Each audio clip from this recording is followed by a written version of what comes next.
Hi, good day. I'm 6311. Please introduce yourself. Hi, good day po ma'am and sir. I am Rinadit A. Globo and I am 33 years old and I am married. I have one son and a boy 5 years old. I have work experience in Saudi Arabia from June 25, 2023 until March 2022, 2026. I have already ticket for going home. There are 4 members in their family, 2 couples and 2 kids. The eldest girl is 6 years old and the second boy is a boy and 1 year old. My duty in their home is cleaning the home, clean the rooms, clean toilets, wash plates, wash clothes, iron Okay, what else?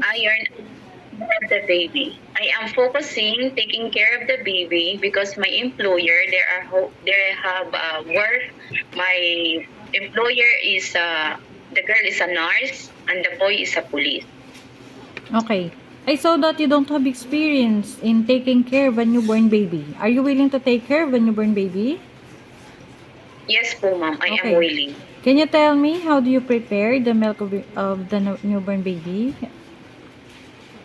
First, I will wash my hands, wash the bottle, put the right measure of water and milk, shake and check the temperature. If the temperature is good, I will give it to the baby. Okay. If the baby is crying, what would you do? First, I will check the diaper if it's already full or if it's have a poop, and I will play. I will sing and dance. If the baby is still crying, I will inform my employer or I will call my employer. Okay. Why do you want to work in Hong Kong? Because Hong Kong offer a high salary and the nearest place in the Philippines. Okay. How long do you want to work in Hong Kong?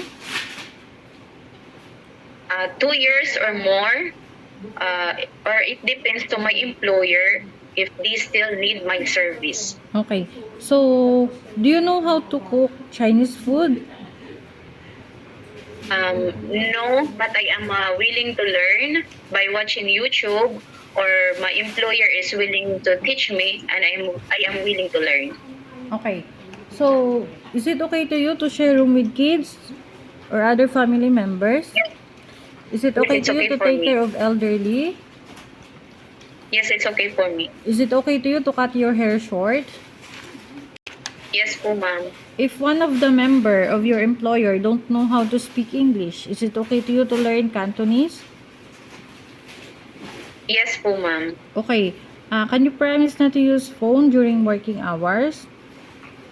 Yes po, ma'am. Okay. So, is it okay to you to have alternate day off from weekends to weekdays?